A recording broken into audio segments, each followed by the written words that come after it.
Hello, I'm Orkhan Amashov. Welcome to Headlines.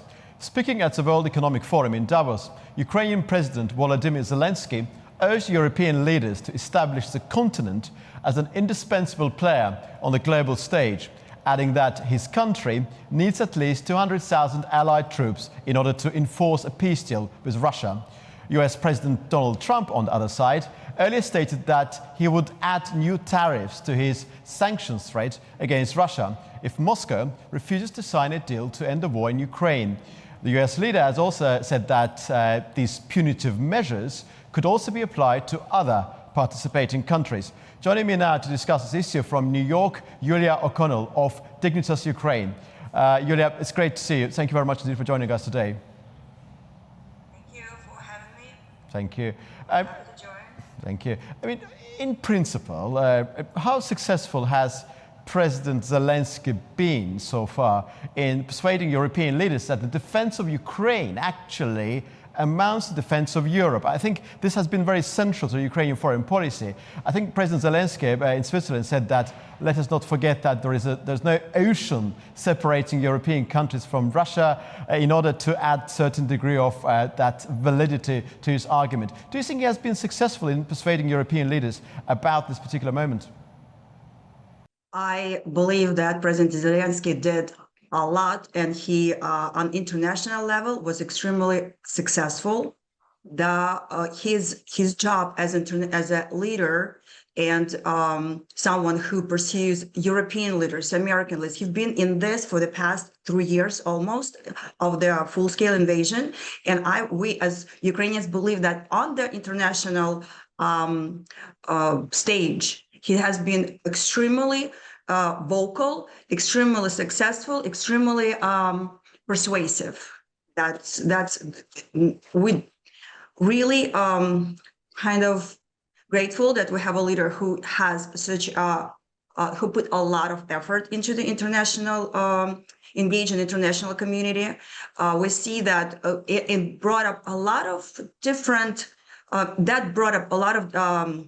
problems that in the past 30 years, both United States and Europe had in their military. We know that what we see right now, that unfortunately after the collapse of Soviet Union, both European Union and United States decreased their both military preparations, the number of people almost twice. So when we look, and it's very easy to Google, when you look how many troops were in the United States in 1991 versus today, it's about 40% less. Same for just about every military department was lowered. So now while Russia, and I lived in Russia for 6 years, and I was reading these articles in newspapers where they're ramping up that production, ramping up this production, where they are engaging more people into the military.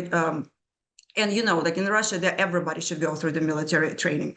Every man should go for 2 years of military training, unless they're in the university and they actually can delay that or have the. So most, the main point, the most Russians have some sort of training, whereas United States and Europe has armies that the number of that decreased in the past 30 years. So now we really need ramp up everywhere. And President Zelenskyy was really good at sending those messages that United Nations today is not the platform that can keep the peace.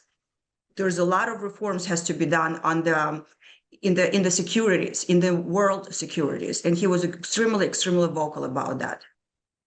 Thank you very much, Julia. How likely is it that a ceasefire of some sort could be attained in Ukraine at this very juncture? Naturally, Russia and Ukraine differ violently in terms of their outlook, needless to say. President Zelenskyy insists on having 200,000 allied troops on the ground to exercise some sort of control over possible future ceasefire as a security guarantee, as one of the guarantees. And Russia demands that Ukraine's army should be reduced to fifths of its size. And I think that currently Ukraine's army is around 800,000 troops. The impression given is that, I mean, both sides, they do not, I mean, neither of the sides want peace, I mean, ceasefire deal, because for Ukraine, as we understand, external observers, to be able to negotiate a proper deal, the circumstances on the ground should be conducive, because that's what makes your negotiating position very strong. And it looks like that Russia has not achieved its own objectives. How likely that some form of ceasefire, which probably will be a temporary solution, could be attained at this juncture, you think? Well, at this point, we believe that President Trump is a really strong negotiator. So, and his last night, we probably in America, before I went to bed, I read his letter to Russia when he expressed his love to Russia. But at the same time, if they are not pulling out the troops, he's going to do more effective tariffs, taxes, and sanctions, not only on Russia, but everything around. So we know that Russia went around sanctions in the past 3 years of the war very, very successfully. So you as a businessman, Mr. Trump, President Trump, understands the business part of it, the business, how business goes around this. So putting the right tariffs, right taxes and sanctions, it's essential. And this morning, if anybody follow or sees how Russian propagandists react to that, they had the full hysteria. They went from something that like, we don't care, it's just a threat that we have easily can ignore, to the it's a bad. It's really bad for Russia, and Trump always been our enemy. We should not underestimate. Yes, we had good words about Trump because we believed he could he's on our side. But now we see that it's enemy, whoever comes in the office in the United States or civilization. That civilization is our enemy. Period. So, but he created a quite hysteria among the Russian propagandists, if you actually really, kind of checked what they said. And I think, honestly, personal, if you put what they said about Donald Trump, President Donald Trump, in front of his face, if you really show what they were saying, that would be enough for him to not even threat, but enforce or put the sanctions tomorrow. Like he would, I have no doubt he would not be. Yeah, the power of tariffs as a sort of as a mode of enforcement is acknowledged by everybody. Also, it could backfire as well in certain contexts. Of course, we'll come back to the point about tariffs because it's an essential part of today's sort of the landscape. Earlier, the Institute of War reported on the basis of the information provided by the Ukrainian side that Russian forces suffered more than 434,000 casualties in 2024, and 150,000 of those casualties are related to the battlefield circumstances. So we understand that Russia gained something territorially in terms of controlling territories during the latter parts of the 2024, but at the cost of massive human casualties. This element, the fact that whatever Russia may gain on the ground, it is at the cost of massive casualties. To what extent it is central to Ukrainian mindset when it comes to that ultimate eventuality, which from the Ukrainian perspective must be a victory? Well, Russia has years and I would say centuries of oppressing people and know how to do it extremely well. So when we see 1 to 10 ratio, meaning Ukrainian 1/10, we know that so far we were losing the ground, but relatively slowly because of Ukrainian inventiveness, and the drones became like really one of the game changer today on Ukrainian ground. We have ramped up our production from the garage to the mass production of the drones of different types, of a different kind.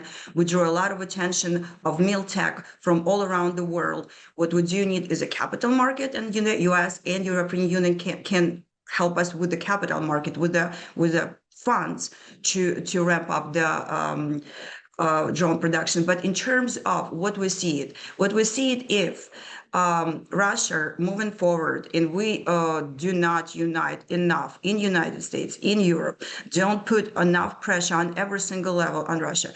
Very simple. Russia is occupying just like they did. They occupied. I'm from Donetsk. I'm from the city that was occupied in 2014. And we know how many guys were hiding in the cellars so they would not be dragged to the Russian army. They came for my cousins twice to my house. They left the house. They left the territory. But they came twice trying to force them into their army. So what would happen? Every Ukrainian today, and we send the same message to every Ukrainian man in Ukraine who's not fighting Russia or not fighting either physically as a soldier or contributing in any single level, either donations, it's support of military. Who is not fighting today will be fighting for Russian army tomorrow, and that's our biggest in Ukraine. Ukrainians understand it very well, and those who don't, we have this conversation inside the country all the time. So that's how we see it. I see. And also Russian President Vladimir Putin, I think, said on the 20th of January that the Kremlin is willing to negotiate with the United States about the war in Ukraine. And also he indicated that he maintains his demands for Ukraine's full capitulation. Earlier we heard some inconclusive and unofficial reports from Moscow suggesting that Kremlin will issue some sort of statement stating that Russia already achieved its major goals in connection with Ukraine.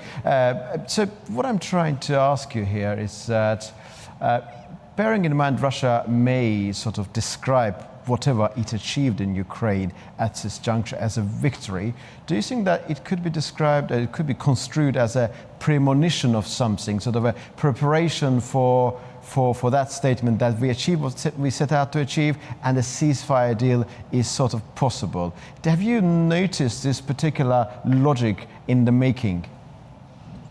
The ceasefire is possible, and Russia probably will consider it, but not because they want to end the war, not because they don't see themselves as a power that cannot take over Ukraine or at least Eastern Europe and further into the Western Europe. I'm shocked how short people's memory is. We see the World War II that Berlin was divided with the wall.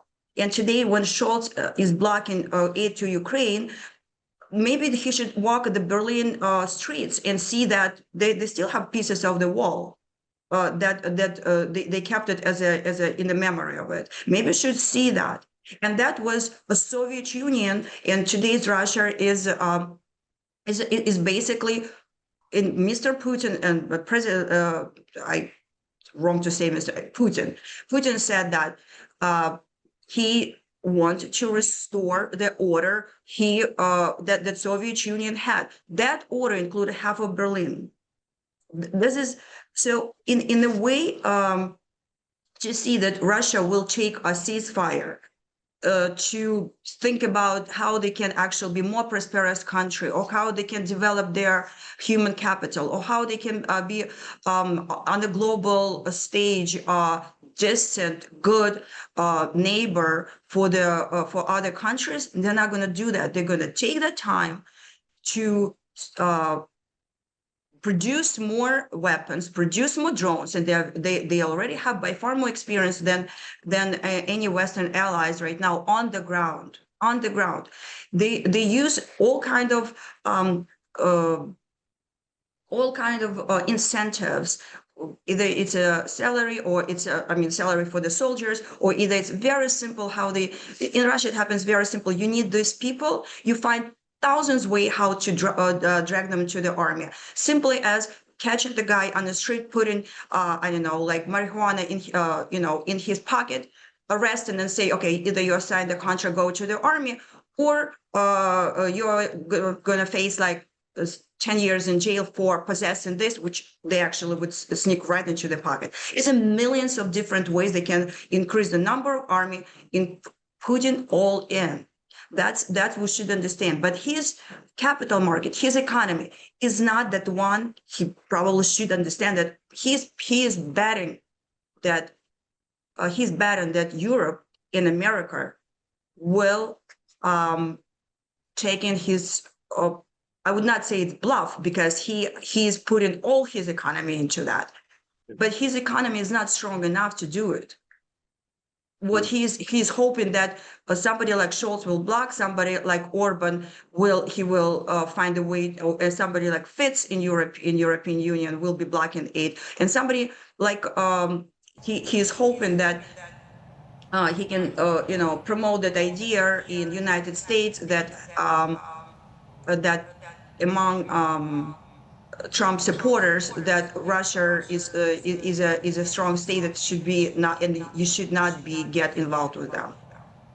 And I would like to put to you my last question, if I may.